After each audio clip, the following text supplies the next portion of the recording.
রোজ সকালের মতো আজও উপস্থিত হয়েছে উন্নত কৃষি প্রযুক্তির বার্তা নিয়ে। সকলকে স্বাগত জানিয়ে শুরু করছি আজকের অন্নদাতা। শুরুতেই দেখুন আজকের হেডলাইন্স। লাভজনক খরগোশ পালন।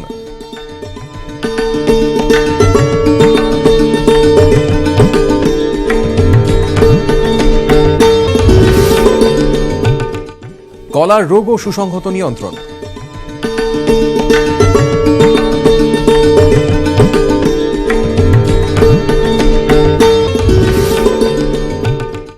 বিজ্ঞানসম্মত প্রযুক্তিতে মাছ চাষ।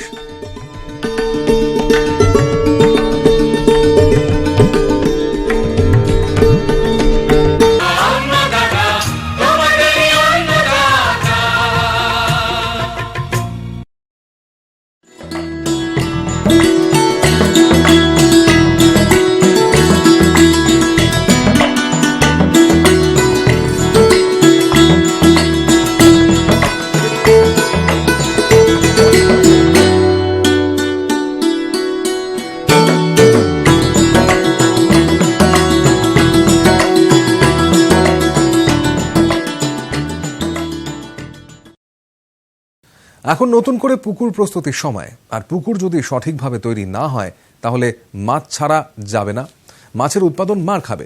তাই বিজ্ঞানসম্মত প্রযুক্তি অবলম্বন করে এই কাজটি করতে হবে। একজন মাছ চাষি কোন কোন প্রযুক্তি অবলম্বন করলে ভালো ফলন এবং ভালো লাভ পাবেন, সেই বিষয়ে একটি ধারণা দিলেন মুর্শিদাবাদ জেলার কৃষি বিজ্ঞান কেন্দ্রের মৎস্য বিভাগের বিষয়বস্তু বিশেষজ্ঞ ডক্টর সমীরণ পাত্র। যে সকল চাষি ভাইরা ভাবছেন যে নতুন পুকুর খনন করবেন কিংবা নতুন পুকুর তৈরি করবেন কিংবা পুরনো পুকুর আছে সেটাকে সংস্কার কীভাবে করবেন, যদি নতুন পুকুর করেন তো আপনাদের প্রথমেই একটা সয়েল টেস্ট করে নিতে হয় যে ওই জায়গাটাতে জল ধারণ ক্ষমতা কীরকম আছে সেটা আগে নির্ভর করে নেওয়ার পর তারপরে আপনারা সেই জায়গায় পুকুর করতে পারেন। তো সেটা করার জন্য আপনাদের যে জায়গাটা সিলেক্ট করলেন সেই জায়গাটাতে 2 ফুট মতো গর্ত করে দিয়ে সেখানে বিকেলের দিকে 2 বালতি মতো জল ঢেলে দেবেন। দিয়ে সকালবেলা পুনরায় আগামী দিন সকালবেলা গিয়ে দেখবেন যে ওখানে কতটা জল আছে ওই জায়গাটাতে। যদি পুরো জল শুষে যায় তাহলে সেই জায়গাটা পুকুর করার জন্য উপযুক্ত নয়। যদি সামান্য পরিমাণ জল জমে থাকে তাহলে ভাববেন সেই জায়গাটা পুকুর করার জন্য উপযুক্ত জায়গা। এরপরে ওই জায়গাটাকে উত্তর দক্ষিণ বরাবর আপনাদের লম্বালম্বি পুকুরটা হবে। কারণ সারা বছর এই দিক দিয়ে বায়ু প্রবাহিত হয়, তার জন্য উত্তর দক্ষিণ বরাবর আপনারা আয়তাকার পুকুর কাটবেন এবং পুকুরের যে জায়গাটা করবেন সেই জায়গায় যেন পূর্ব পশ্চিম পাড়ে কিংবা চারিদিকেই কোনো বড় গাছ থাকবে না।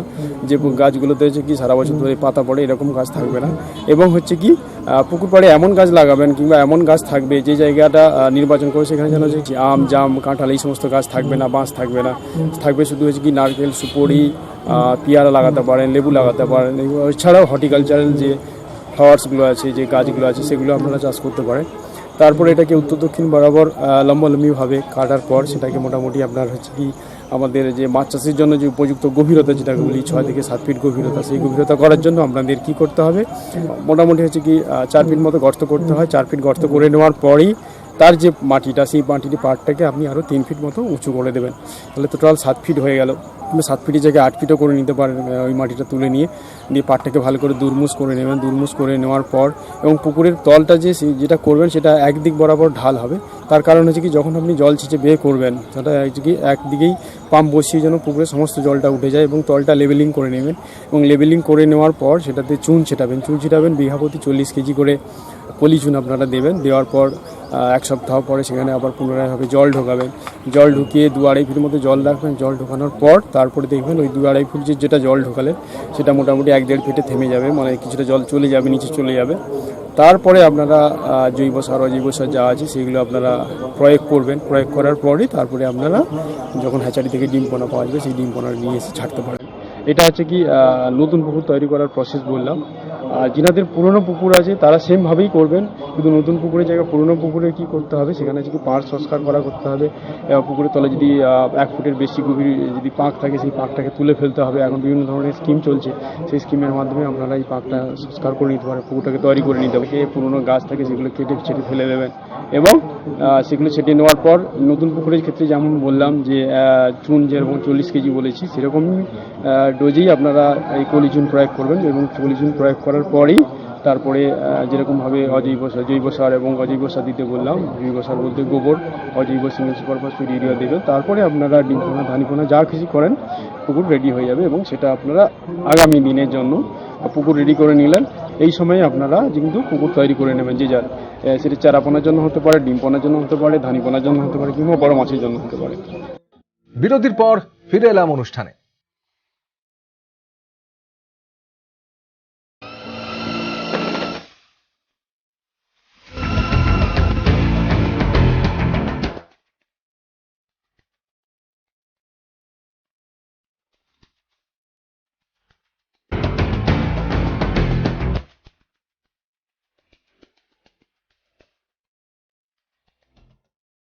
বিকল্প প্রাণী পালনের মধ্যে খরগোশ পালন বেশ জনপ্রিয়তা লাভ করেছে।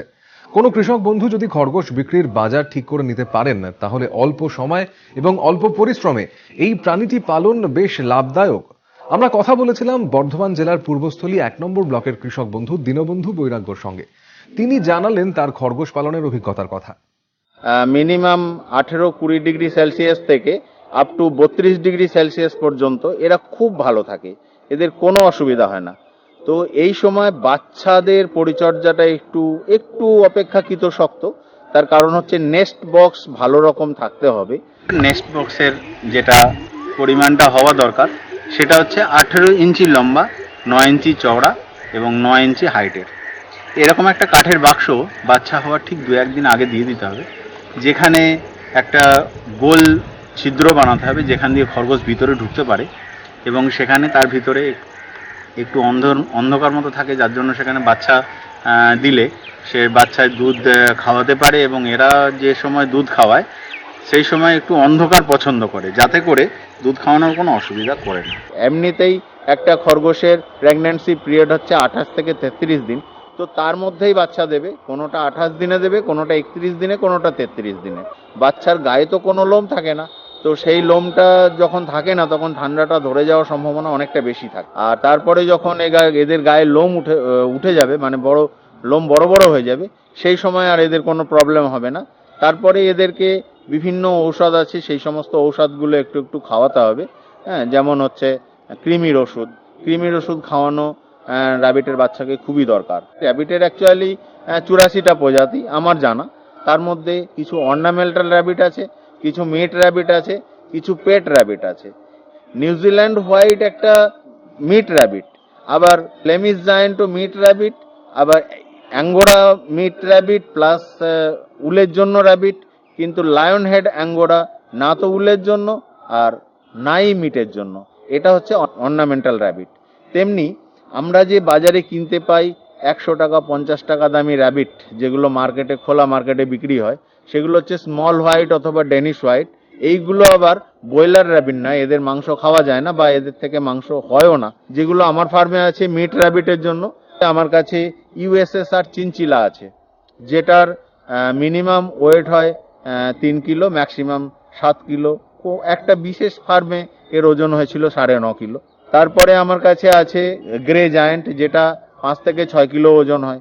ফ্লেমিশ জায়ান্ট আছে, যে আজকের ডেটে বিশ্ব রেকর্ড যেটা রয়েছে ম্যাডাম পাওলি গ্যান্টের কাছে আছে ইউকেতে, যার ওজন হচ্ছে 24 কিলো 750 গ্রাম। আজকের ডেটে গিনিস বুক অফ ওয়ার্ল্ড রেকর্ডের হাইয়েস্ট ওজনদার র্যাবিট। তারপরে ক্যালিফোর্নিয়ান আছে, তারপরে নিউজিল্যান্ড হোয়াইট আছে, ব্ল্যাক জায়ান্ট আছে, হোয়াইট জায়ান্ট আছে। হ্যাঁ, এবারে অ্যাঙ্গোরাও আছে। সব অ্যাঙ্গোরা তো আর মিটের জন্য নয়, কিছু কিছু উলের জন্য আছে। হ্যাঁ, ইংলিশ অ্যাঙ্গোরা যেগুলো, এগুলো মিটের জন্য প্লাস উলের জন্য। খাদ্য ব্যবস্থাপনা মধ্যে যেটা রয়েছে, সব থেকে প্রথমে তো ঘাসের চাষ করতেই হবে খরগোশ ফার্ম করার জন্য। এরা সব ঘাস খেতেই অভ্যস্ত। আপনি যে কোনো গাছের পাতা দেবেন সেটা খেয়ে নেবে, যে কোনো ঘাস দেওয়া হবে সেটাও খেয়ে নেবে। কিন্তু বিশেষ কিছু ঘাস আমরা এদের জন্য তৈরি করি, যেমন হচ্ছে বার্সিম, আলফালফা, তারপরে অ্যাজুলেশন, এলিফ্যান্ট, হাইব্রিড নেপিয়ার, এই সমস্ত প্যাঁড়া, এই সমস্ত ঘাসগুলো আমরা র্যাবিটের জন্য তৈরি করি। এতে গ্রোথটা অনেকটা ভালো হয়। আমি মেথি বার্সিমের ইউজ বেশি করি, এটা আমার কাছে 9 মাস থাকে। আর দানা খাবার আমি নিজেই বানাই। প্রতিদিনের র্যাবিটের খাবার হচ্ছে তার বডি ওয়েটের 20% ঘাস আর 50 থেকে 70 গ্রাম দানা। এটা প্রতি 24 ঘন্টায় র্যাবিটকে দেওয়া দরকার, যেটা আমি দিই। আমি প্রতিদিন 200 গ্রাম ঘাস দিই। এখন আমার কাছে ঘাস না থাকার জন্য আমি ওদেরকে 150 গ্রাম দানা খাবার দিচ্ছি। প্রথমে 15 দিন পর্যন্ত এরা মায়ের দুধ খায়।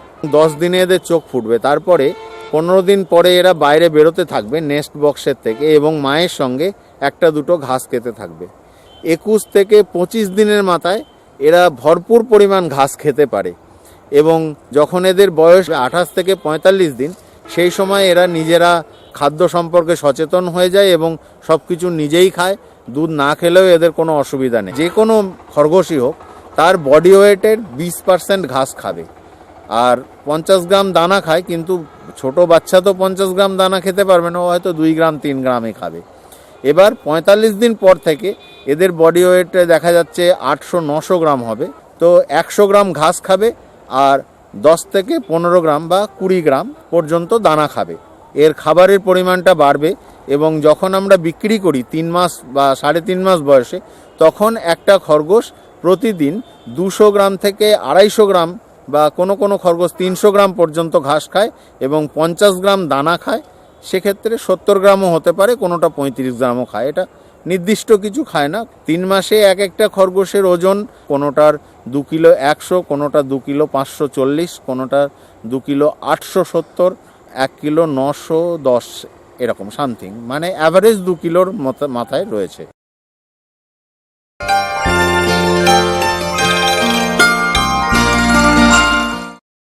এবার দেখুন জন ডিয়ার অন্নদাতা হেল্পলাইন। চিঠিপত্র, টেলিফোন এবং ইমেলের মাধ্যমে দর্শকরা আমাদের কাছে যে প্রশ্ন করে থাকেন তার উত্তর নিয়েই সাজানো হলো জন ডিয়ার অন্নদাতা হেল্পলাইন। হাওড়া জেলার শ্যামচক থেকে অন্নদাতার দপ্তরে ফোন করেছেন মামনি ঘোষ। তিনি ঢেঁড়স চাষ করেছেন। এখন তার ঢেঁড়সের জমিতে ফল ফুটো করা পোকার উপদ্রব দেখা দিয়েছে। এর নিয়ন্ত্রণ কিভাবে করবেন সে বিষয়ে তিনি জানতে চেয়েছেন। এই কীটটির পূর্ণাঙ্গ শ্রীমত গাছের অগ্রমুকুলে, ফুলের মধ্যে অথবা পাতার নিচে ডিম পাড়ে। ডিম থেকে কীড়া বের হয়ে কুঁড়ি খেয়ে নষ্ট করে দেয়। আর অগ্রমুকুলে এদের আক্রমণ হলে পাতা গুটিয়ে যায়। গাছের কাণ্ডে কীড়া প্রবেশ করে, কাণ্ডের অংশ কুড়ে কুড়ে খায়। এর ফলে কচি ডগা শুকিয়ে যায়। গাছে ফল ধরা অবস্থায় আক্রমণ করলে এরা ফলের গায়ে ফুটো করে ভেতরে প্রবেশ করে শাঁসালো অংশ কুড়ে কুড়ে খায়। আক্রান্ত ফল বিকৃত হয়ে যায়। তখন এই সব ফলের বাজার দর থাকে না। মারাত্মক এই কীটটির নিয়ন্ত্রণে চাষের শুরু থেকে সুসংগত ব্যবস্থা অবলম্বন করতে হবে। যেসব এলাকায় এই পোকার উপদ্রব বেশি দেখা যায় সেখানে ঢেঁড়সের চাষ না করে শস্য পর্যায়ে অবলম্বন করতে হবে। ঢেঁড়স লাগানোর সময় সারিতে বীজ বুনতে হবে। গাছের বয়স বৃদ্ধির সাথে সাথে জমির আগাছা পরিষ্কার পরিচ্ছন্ন রাখতে হবে। এই কীটটির আক্রান্ত জমিতে নাইট্রোজেন গঠিত সার প্রয়োগ করা চলবে না। জমি নিয়মিত পরিদর্শন করতে হবে। এই কীটটির ডিম, কীড়া বা মথ দেখা দিলে তা তুলে বিনষ্ট করতে হবে। পূর্ণাঙ্গ মথ ধরার জন্য বিঘা প্রতি 3 থেকে 4টি ফেরোমন ফাঁদ ব্যবহার করা যেতে পারে। এছাড়া বিটি এবং এনপিভি প্রয়োগ করলে এই পোকার উপদ্রব অনেকটাই ঠেকানো যায়। তারপর নিমজাত কৃষিবিষ 1500 ppm এর 3 মিলিলিটার প্রতি লিটার জলে মিশিয়ে স্প্রে করলে উপকার পাওয়া যায়। এরপরেও যদি আক্রমণ লক্ষ্য করা যায় তখন রাসায়নিক কৃষিবিষ প্রয়োগ করতে হবে। এক্ষেত্রে ফেনভেলাডেট 1 মিলিলিটার প্রতি 2 লিটার জলে অথবা প্রোফেনোফস 1.5 মিলিলিটার প্রতি লিটার জলে গুলে স্প্রে করতে হবে। তবে রাসায়নিক কৃষিবিষ প্রয়োগের আগে পরিণত ফল তুলে বাজারজাত করা উচিত। আবার ফিরে এলাম অনুষ্ঠানে।